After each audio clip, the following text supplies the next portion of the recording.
Okay, let's do this thing. Hello, and welcome to my Impact Wrestling review. A lot of things going on in this show tonight as the Knockouts Tag Tournament continues. What does Impact really have going on? Which I think the next show is supposedly Final Resolution, their next, Impact Plus show, I believe, their final one of the year. Which, either you can call it a pay per view or their pay per view theme one, but they're trying to still use the Impact Plus thing to get it through and whatnot. So let's see what they really have going into Final Resolution coming soon. We do kick it off though with Team Triple XL versus the Motor City Machine Guns. If you remember last week, the Motor City Machine Guns have a list of what they want to do and who they're going to take out right now. First up was Team Triple XL, which they had a very good match, I would say, between both of these two. Not bad, I would say. Team Triple XL actually looked really good here.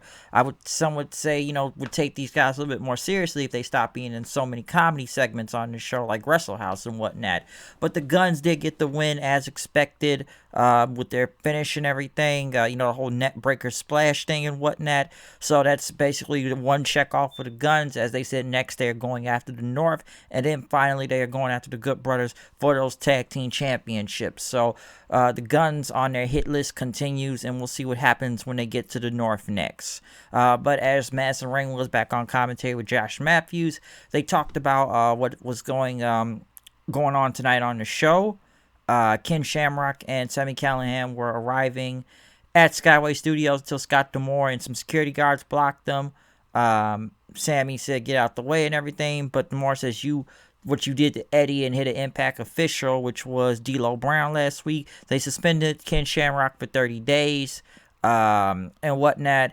And he says, you want to make it 60 and whatnot. But Sami had calmed Shamrock down. He says, listen, go back to the hotel. He said he was going to make a call to, which I believe he said was Bob Ryder, but they blocked that out. If you know Bob Ryder, unfortunately, he passed away, I believe it was last week, due to cancer.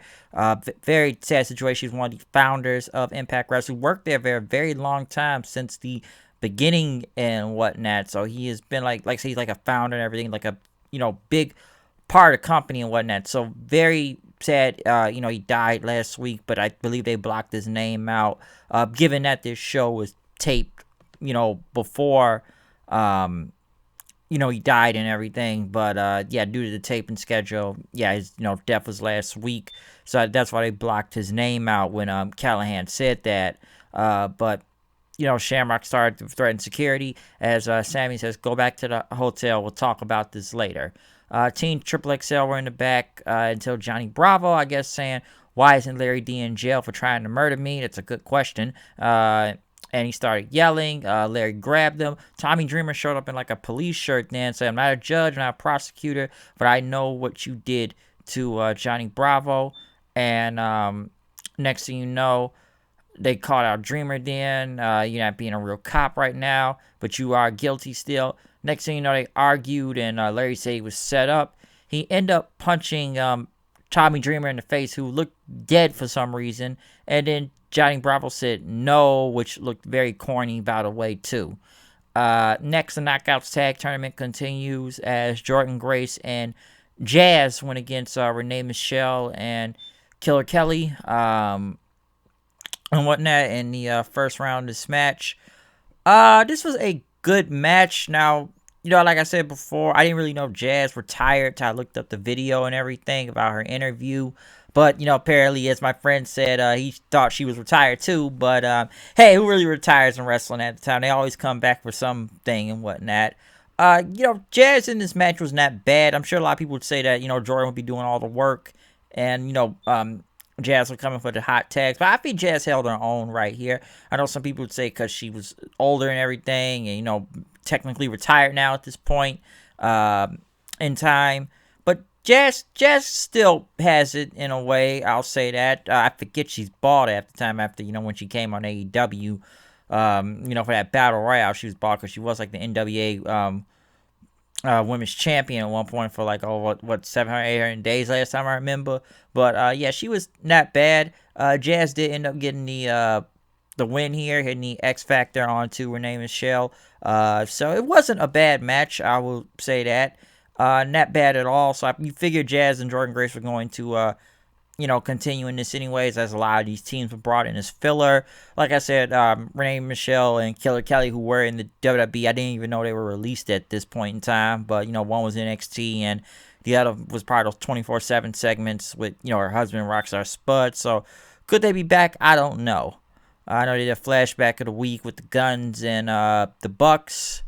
Ethan Page was cutting a promo in the back as talking about we're going to fix everything. Yes, he lost to Swaggle last week, but now he talked about how he enjoyed beating up Doc Gallows. That yes, he did do that, and he had a challenge for Carl Anderson in Final Resolution. Listen, if I beat you, we get our tag team title rematch and everything. And he wants to earn that shot. He says, okay, he wants to earn the shot instead of having it handed to him and whatnot. So yeah, I guess that match will be at Final Resolution and everything. Good promo by Page, though.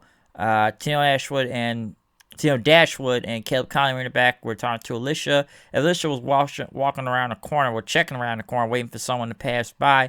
As they tried to talk to her, she ended up jumping on Sami Callihan after, what he did to Eddie and everything. Security guards broke it up as Alicia said she was coming for Callihan. Then after that, Johnny Swinger went against Cody Deaner, which basically ended up being a DQ thanks to Eric Young and Joe Doring, who beat the crap out of both of these guys. Eric Young then got a microphone in and, basically said all these attacks will continue until everybody opens their eyes that they are the cure to this disease that is everywhere right now, which is it the virus technically? I'm not going to go into that much, but they said are the cure. They are going to, this world belongs to us, not you. It belongs to us. So they are still getting over Eric Young and Joe Doring, which we don't know a lot about other than just being like Eric Young's heavy and everything. They just coming out beating up everybody most of the time, so we'll see where that goes. Deonna Purrazzo and Kimberly were, I guess, looking for James Mitchell. Talking about they seen Su Yung, and basically they say he had it handled. Cody Dean was in the back yelling at Jake, basically talking about Eric Young, treating him like curtain jerking nobodies. And Jake says, listen, we'll fix this. But Cody says, no. It's no we, just me, okay? And now this is personal, he says. Because, Eric Young, he knows him personally. That he was at his first day of wrestling school. He was his writing partner back then early on in their careers. And he looked at Eric Young as family, but now Eric Young doesn't treat him like that anymore. He treats him like a nobody now. And now he wants to prove to Eric Young that he's not a nobody, which I will give Cody Deaner some credit. That was probably one of the best promos I've ever seen him do. The guy's been always presented as a joke most of the time for as long as I've seen him.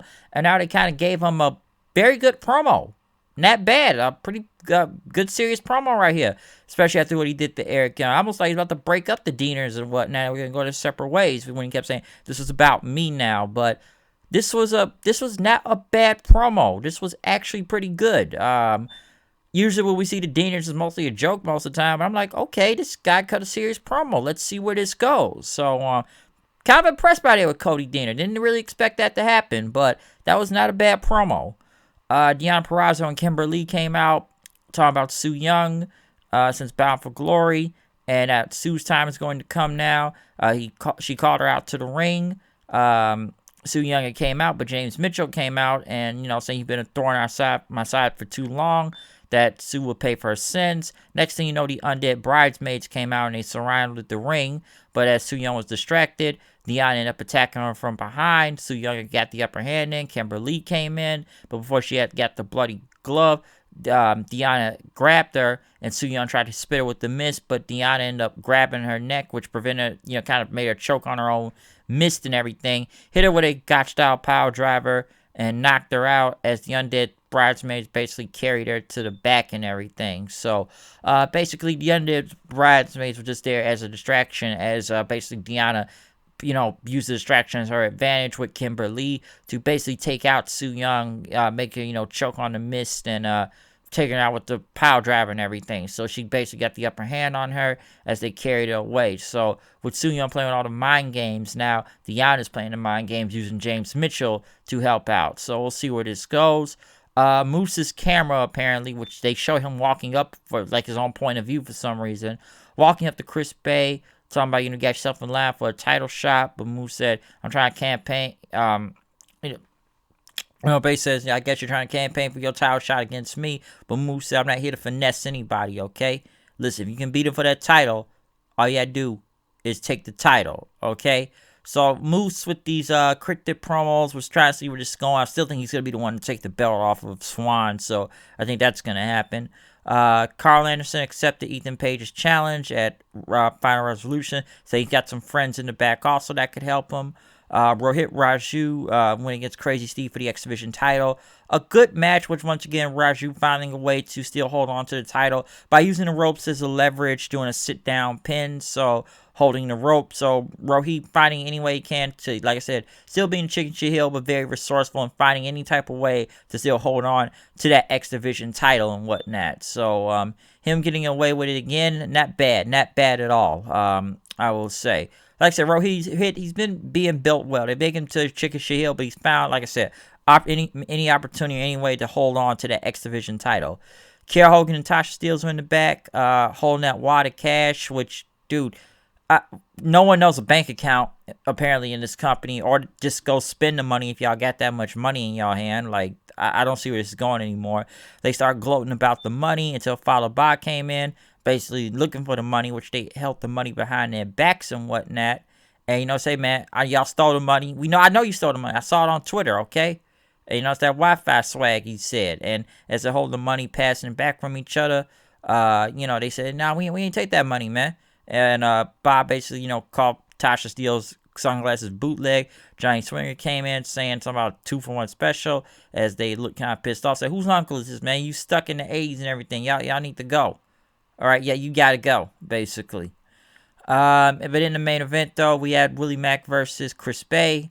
Very great match. We've seen these two face off each other before many times. And once again, they always deliver in their matches, so they never fail when you put against Chris Bey and Willie Mack right here. Like I said, this is a really great match, very solid and whatnot. I wouldn't say we have seen it before and everything for the X Division title and whatnot, but this was still great overall. Mack ended up winning with the a pop-up punch and a Stone Cold Stunner for the win. But Moose came in and attacked Willie Mack right after with a spear. Swan came for the save and started going after Moose, which knocked him out of the ring. But as Moose backed up, Chris Bey ended up hitting a big springboard cutter onto Swan and then holding up the world title at the end of the show. Could be Chris Bey going for the title. I don't really know if that's true. Man, I'm assuming it's going to be a match at Final Resolution with them. Because, like I said, I know they're not going to use Moose right now to go for the title. I think Moose will be getting a title shot most likely by Hard to Kill. I'm going to take a guess on that. So we'll see what happens from that point in time and everything. But like I said, not a bad main event, though. And I'm assuming Chris Bey will get a title shot, like I said before, at Final Resolution. So we'll see what happens from that. Other than that, not a bad episode of Impact, I will say that. Like I said, as long as I'm not seeing a lot of Wrestle House stuff on here, I'm good with this show and whatnot. I'll give Cody Dean a credit. Cut a very good promo. Moose, I guess he's still going after the title. I thought Jordan Grace and Jazz going against Renee Michelle and Killer Kelly was a pretty good match. So that not bad. The Guns versus Triple XL, not a bad match also. And I like Ethan Page's promo. So, okay episode of Impact tonight. I will say that. Not bad at all. A couple problems here and there and whatnot. But this was not bad. Okay, most of the show. But overall, some solid stuff and everything. So, yeah. Other than that, that's my review of Impact this week. I'm out of here. I'll see you guys later. Peace out.